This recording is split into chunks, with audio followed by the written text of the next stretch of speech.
قرآن کریم کے الفاظ معنی میں آج سوالیہ حروف انٹروگیٹو سینٹینسز اور ان کو حروف الاستفہام بھی کہا جاتا ہے، ان کے بارے میں پڑھتے ہیں۔ تو جی شروع کرتے ہیں۔ سب سے پہلے کیا ورڈ آ رہا ہے؟ من۔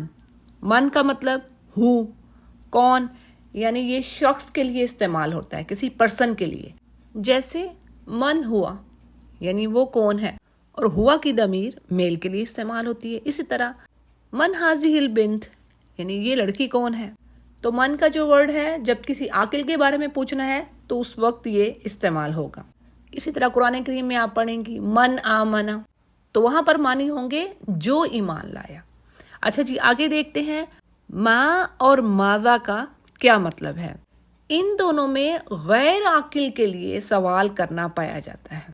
جیسے کہا جائے ما ھذا، یہ کیا ہے، تو جواب ہے ھذا اسد، یعنی یہ شیر ہے۔ تو شیر کیا ہے؟ غیر عاقل۔ اسی طرح آپ کسی سے سوال کرتی ہیں ماذا تحب فی الاکل، یعنی آپ کو کھانے میں کیا پسند ہے۔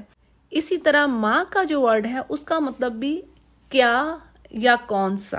جیسے قرآن مجید سے ہم مثال لیتے ہیں، سورۃ البقرہ کی آیت نمبر 68 میں ہم پڑھتے ہیں کہ بنی اسرائیل موسیٰ علیہ السلام سے کوسچن کرتے ہیں ماں ہی، کہ وہ گائے کیسی ہو، اور اسی طرح اگلی آیت میں بات آتی ہے ما لونہا، یعنی اس کا رنگ کیسا ہو۔ تو ماں یہاں پر کیا کے معنوں میں آ رہا ہے۔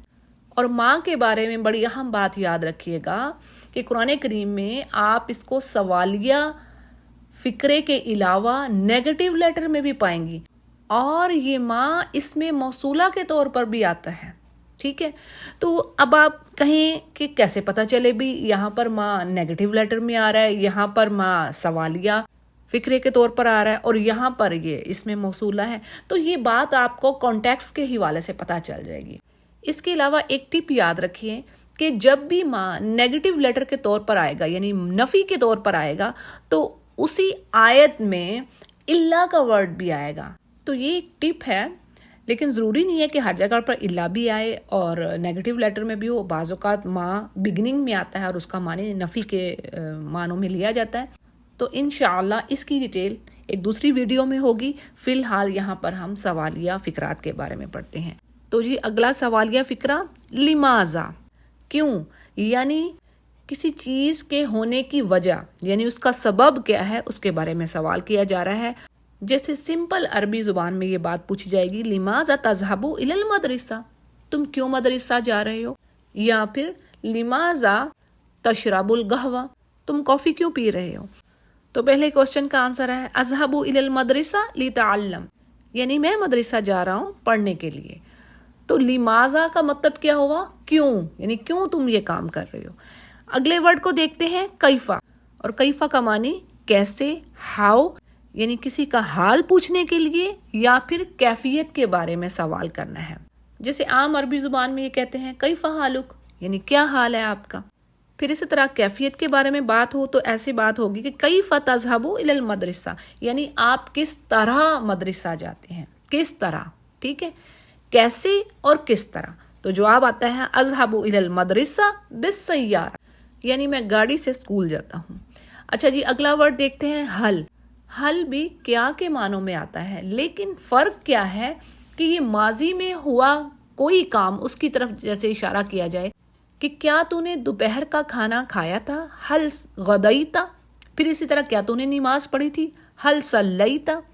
قرآن کریم میں ہم دیکھتے ہیں حل اتاک حدیث الغاشیہ، سورۃ الغاشیہ میں پڑھتے ہیں نا، حل اتاک، کیا تیرے پاس خبر پہنچی، ٹھیک ہے تو سوالی انداز، لیکن جو پاس میں کام ہوا ہے اس کے بارے میں کہا جا رہا ہے، کیا تیرے پاس خبر پہنچی۔ اور انگلش میں آپ کہہ سکتی ہیں ہیو یو پریڈ، کیا تم نے نماز پڑھی، یعنی جو ماضی میں کام ہوا ہے۔ اسی طرح جو آ ہے وہ بھی کیا کے معنوں میں استعمال ہوتا ہے۔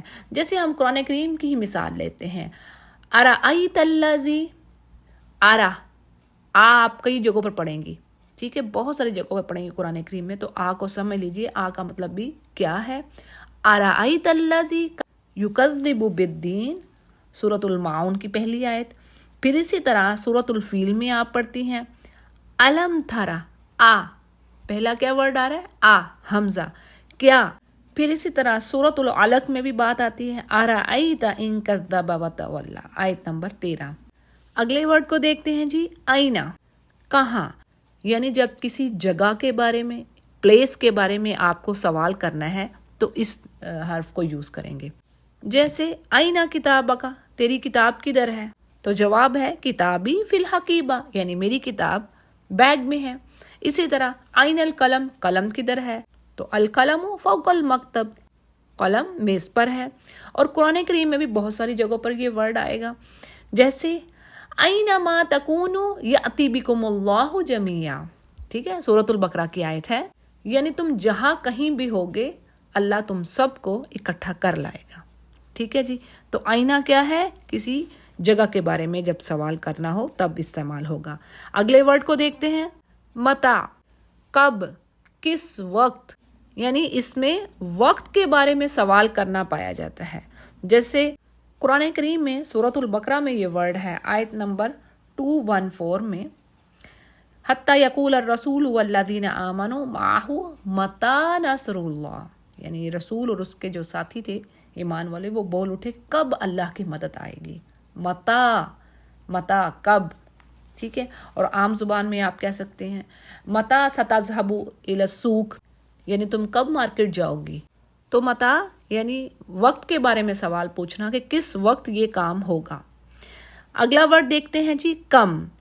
کم دو معنی رکھتا ہے اپنے اندر، یعنی قرآن کریم میں دو معنی ہیں اس کے، دونوں میں سوال ہی پایا جاتا ہے۔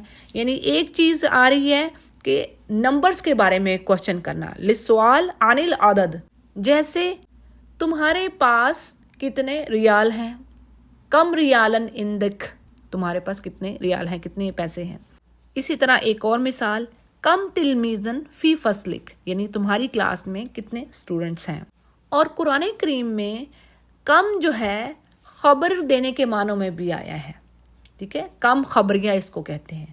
جیسے سورۃ النجم کی آیت نمبر 26 میں اللہ فرماتے ہیں، وَكَم مِّن مَلَكٍ فِي السَّمَاوَاتِ لَا تُغْنِي شَفَاعَتُهُمْ، یعنی آسمانوں میں کتنے ہی فرشتے ہیں، ٹھیک ہے، یہاں پر خبر دی جا رہی ہے۔ پھر اسی طرح یہ سبجیکٹ بھی کئی جگہوں پر آیا ہے۔ سورۃ الاسراء میں اللہ فرماتے ہیں آیت نمبر 17 میں، وَكَمْ أَهْلَكْنَا مِنَ الْقُرُونِ مِن بَعْدِ نُوحٍ، یعنی کتنی ہی بستیوں کو ہم نے ہلاک کر ڈالا۔ تو جی کم کے دو معنی ذہن میں رکھنے ہیں آپ نے، ایک یعنی نمبرز کے بارے میں پوچھنا، یعنی کسی چیز کی کتنی تعداد ہے، اور اسی طرح کم خبر دینے کے معنوں میں بھی آ رہا ہے قرآن کریم میں، ٹھیک ہے جی۔ تو ان حروف کو یہیں سے سمجھ لیجئے، آسان ہے، اور قرآن کریم میں یہ بار بار آئیں گے، اور جب ہمیں ان کا میننگ پتہ ہوگا، چھوٹے چھوٹے سے یہ حروف ہیں، تو ہمارے لیے آیت کا ترجمہ کرنا انشاءاللہ آسان ہو جائے گا۔ اور ان کو دہرائیے، قرآن کریم میں ان کی مثالیں ڈھونڈیے اور زبان سے بولیے، اس طریقے سے آپ کو بات جلدی نہیں بھولے گی انشاءاللہ، اور ذہن میں بیٹھے گی۔ کسی بھی چیز کو یاد رکھنے کا بہترین طریقہ یہی ہے کہ اس کو بار بار پڑھا جائے، بار بار دیکھا جائے، ریوائز کیا جائے۔ اور امید ہے کہ ان سوالیہ حروف کی وضاحت آپ کو اچھے سے سمجھ آ گئی ہوگی۔ وآخر دعوانا الحمد للہ رب العالمین۔